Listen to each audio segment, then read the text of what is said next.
अस्सलाम वालेकुम। उम्मीद है आप सब लोग खैरियत से होंगे। अब जो हमने अपनी सीरीज़ स्टार्ट करनी है ये है न्यूमेरिकल कंप्यूटिंग। ओके, तो न्यूमेरिकल कंप्यूटिंग में हम लोग सबसे पहली चीज़ एक देख लेते हैं कि हम लोग मतलब होता क्या है एग्जैक्टली। हमारे पास एक प्रॉब्लम होती है जिसे हमने सॉल्व करना होता है। उस प्रॉब्लम को सॉल्व करने के ना हमारे पास दो तरीके होते हैं, एक होता है एनालिटिक और एक होता है न्यूमेरिकल। जो एनालिटिक होता है उसके अंदर हम लोग एग्जैक्ट वैल्यू जो एग्जैक्ट सोल्यूशन है ना वो फाइंड आउट करते होते हैं, लेकिन जो न्यूमेरिकल है उसके अंदर हमारे पास अप्रॉक्सीमेट सोल्यूशन होता है, एग्जैक्ट नहीं होता। एग्जैक्ट हो भी सकता है, नहीं भी हो सकता है, बट यूजली ये होता है कि इसके अंदर अप्रॉक्सीमेट सोल्यूशन आता है हमारे पास। ठीक है, ओके तो स्टार्टिंग कर लेते हैं। पहले हम लोगों का एरर पढ़ना है। एरर क्या होता है? जो हमारा एग्जैक्ट वैल्यू या एग्जैक्ट सोल्यूशन जिसे हम कहते हैं, या फिर हमारे पास जो अप्रॉक्सीमेट वैल्यू होती है, जैसे कि हम लोग कैलकुलेशंस करते हैं। अगर हम लोगों को याद हो, कोई भी हम लोगों ने फिजिक्स के न्यूमेरिकल्स कर रहे हैं या फिर हम लोगों ने कोई स्पोज वैल्यू ली है, कहीं पे मेजरमेंट्स वगैरह कर रहे हैं, कुछ कर रहे हैं, तो हमारे पास एक अप्रॉक्सीमेट सोल्यूशन आता होता है, हमारे पास एग्जैक्ट वैल्यू नहीं आती होती। वो जो difference between the exact value या एग्जैक्ट सोल्यूशन का है और वो जो अप्रॉक्सीमेट सोल्यूशन का है उसे हम कहते हैं एरर। हमें एरर पहले फाइंड कर लेने चाहिए, हम मतलब एरर्स का हमें पता होना चाहिए कि एरर बेसिकली होता क्या है। ठीक है, तो यहाँ पे हमारे पास तीन टाइप के एरर हैं, एक एब्सोल्यूट एरर है, एक रिलेटिव है, और एक हमारे पास जो है वो है हमारे पास परसेंट रिलेटिव, यानी कि इसी रिलेटिव को हम लोगों ने 100 के साथ मल्टीप्लाई कर दिया और हमारे पास परसेंट रिलेटिव हो गया। ठीक है, इसके अंदर हमारे पास फॉर्मूला है क्या, exact value minus approximate value, और उसका हमने लिया है मोड। मोड हम क्यों ले रहे हैं? मोड का मतलब ये होता है कि जो भी यहाँ पे हमारे पास आंसर आएगा, अगर वो नेगेटिव है तो वो पॉजिटिव हो जाएगा हमें, यानी कि एरर कभी भी नेगेटिव नहीं हो सकता, ऑलवेज पॉजिटिव होगा। ये चीज़ हमें यहाँ पे ये चीज़ शो करवा रहा है। रिलेटिव एरर में देख रहे हैं तो हमारे पास exact value minus approximate value divided by exact value, तो ये हमारे पास रिलेटिव एरर आ जाएगा। और इसी पूरे हम लोग मतलब फॉर्मूले को 100 के साथ मल्टीप्लाई कर देंगे तो हमारे पास रिलेटिव एरर की परसेंट आ जाएगी। तो हमारे पास 3 टाइप्स के सोर्सेज होते हैं, मैं यहाँ पे सिर्फ नाम बताऊँगी और इसकी डेफिनेशन जो है वो गूगल कर लेना। ठीक है, एक तो इनहेरेंट है, और एक है हमारे पास राउंड ऑफ, और एक है ट्रॉनिकेशन।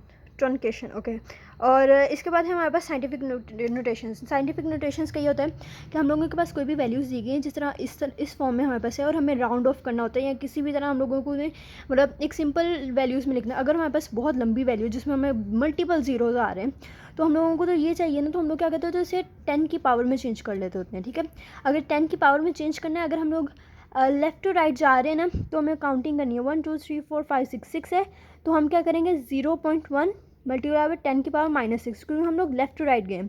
अगर हम लोग यही राइट टू लेफ़्ट जाते इस तरफ, तो हमारे पास जो भी वैल्यू आनी थी वो आएगी पॉजिटिव में 1 2 3 4 मल्टीप्लाई 10 की पावर 4। तो अगर हम राइट टू लेफ्ट जा रहे हैं तो वो पॉजिटिव है, अगर लेफ्ट टू राइट जा रहे हैं तो वो हमारे पास नेगेटिव है। इस चीज़ का ख्याल रख लेना। ठीक है, अब आगे जो है, आगे हमारे पास है सिग्निफिकेंट डिजिट्स।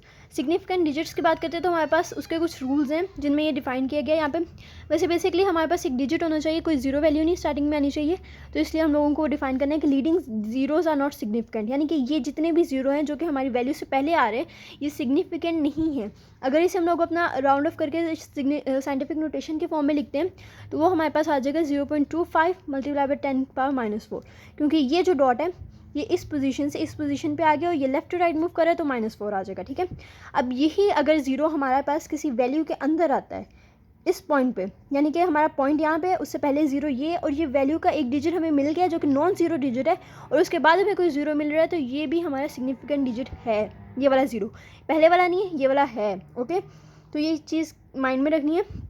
अब जैसे मैंने एग्जैक्ट वैल्यू और अप्रॉक्सीमेट वैल्यू की बात की थी, तो उसके अंदर मैंने क्या कहा था कि हमारे पास अगर हम लोगों ने एब्सोल्यूट जो है वो एरर फाइंड करना है, तो उसके हमारे पास जो फॉर्मूला है वो ये है कि एग्जैक्ट माइनस अप्रॉक्सीमेट। अगर तो सिंपल आ जाता है कि एब्सोल्यूट एरर फाइंड करो, तो उसके लिए हमारे पास एग्जैक्ट वैल्यू भी हमें दी गई होगी और अप्रॉक्सीमेट वैल्यू भी दी गई होगी। लेकिन हमारा यही प्रॉब्लम कुछ इस तरह से भी आ सकती है कि एक्स ए को यहाँ पे हम लोगों ने कहा है कि वो हमारे within the relative okay the solution of a problem is given as x A जो है यहाँ पे हमें उसकी वैल्यू दे दी है, और हम लोग सपोज कर लेते हैं एस स्टार, या कोई भी एक नाम दे लो। ठीक है, उसको हम लोग कह लेते हैं कि हमारी एग्जैक्ट वैल्यू है जो कि हमें नहीं पता यहाँ पे, जो कि हमने फाइंड करनी है। एक्स ए जो है इसको हम लोग कह लेते हैं अप्रॉक्सीमेट वैल्यू। ठीक है, और ये हमें यहाँ पे दी गई है, तो हम लोग अप्रॉक्सीमेट वैल्यू जो है उसे लिख लेते हैं 13.45, और यहाँ पे हमें एक परसेंटेज वैल्यू दी गई है। ठीक है, is less then 2 percent find the range value with in the exact value of the solution must लाई। अब इसके अंदर क्या करना है, इसके अंदर हमें वो एक रेंज फाइंड करनी है जिसके अंदर हमारा जो सोल्यूशन लाई करेगा, और यहाँ पे हमारे पास सिर्फ दो चीज़ें हैं। अब पहले जैसे फॉर्मूला था, हम लोगों ने रिलेटिव वैल्यू का करना है, सॉरी रिलेटिव एरर का करना है, तो हम लोग यहाँ पे फॉर्मूला लिख लेते हैं। Relative error is equal to exact minus approximate over exact, okay sorry spelling mistake, और इसका मोड। अब क्या है, अब इसके अंदर हम लोग वैल्यूज़ इंसर्ट करते हैं। अब वैल्यूज़ इंसर्ट करेंगे तो हमने एग्जैक्ट किसको कहा है, एस एक्सटेरिक को, माइनस अप्रॉक्सीमेट एक्स से ओवर एस्टेरिक, और ये ठीक है। अब ये लेस देन किससे, 2%। अगर हम लोगों ने परसेंटेज जब कैलकुलेट करते तो हम लोग मल्टीप्लाई बाय 100 करते होते, जब हम लोगों ने उसको नॉर्मल वैल्यू में लेके आना तो हम लोग डिवाइडेड बाय 100 करते हैं। इसको जब हम डिवाइडेड बाय 100 करेंगे तो हमारे पास वैल्यू आएगी 0.02, ठीक है। ये हमारे पास अप्रॉक्सीमेट वैल्यू से हमारे पास नॉर्मल वैल्यू में आ गई है। अब जो करना है हम लोगों ने, यहाँ पर लिखती हूँ, एक्सटेरिक माइनस हमारे पास जो हमारे पास एग्जैक्ट वैल्यू का अपना दिया गया था 34.5 ओवर एक्सटेरिक इज लेस देन 0.02, ठीक है। हमारे पास ये एक चीज़ आ गई। अब क्या करना है, इस फॉर्म को हम लोग यहाँ से यहाँ पे ले आएंगे। ये अभी भी मोड के अंदर है, क्योंकि जब हम मोड निकालेंगे ना तो ये हमारे पास प्लस माइनस की फॉर्म में आ जाएगा, okay. Asterisk minus 13.45 less than 0.02 into asterisk, okay. हमारे पास ये आ गया है। अब क्या करना है, अब हम इसका मोड ख़त्म करना है, ये जो हमारे पास मोड है। अब जब मोड ख़त्म करेंगे तो हमारे पास यहाँ पे प्लस माइनस में वैल्यूज़ आ जाएंगी, क्योंकि मैंने कहा था कि जो हमारा मोड होता है वो बेसिकली इसीलिए होता है कि हमारा एरर जो है वो नेगेटिव में ना आ जाए, ओके। सो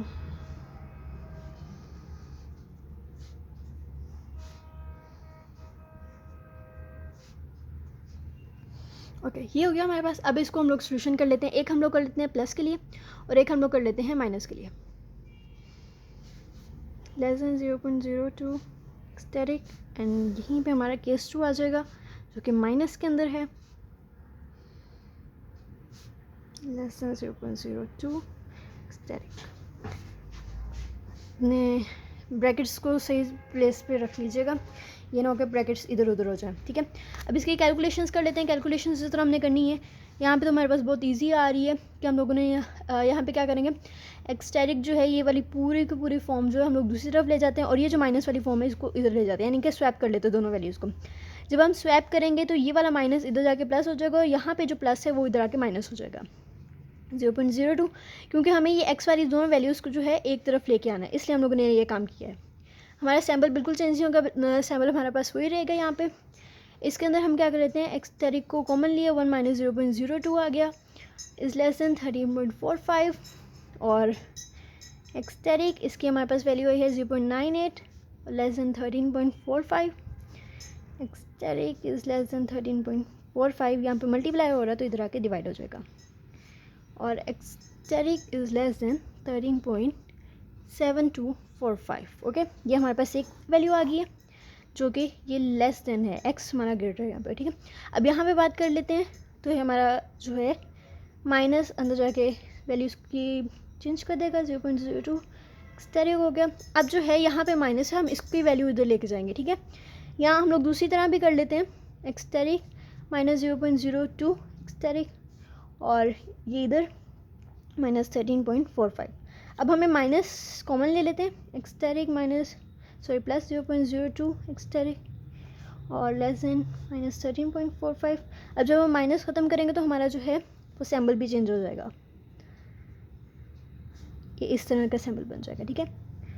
45 हो गया। अब हमें एक्सटेरिक कॉमन ले लेना है, 1 प्लस 0.02 और ग्रेटर देन 13.45, सॉरी 45 एक्सटेरिक, अभी मैं चेक कर रही हूँ 13.45 ओवर 1.02, ठीक है। इन दोनों को प्लस कर दिया है और हमारे पास क्या आ जाएगा, एक्सटेरिक इज इक्वल टू 13.186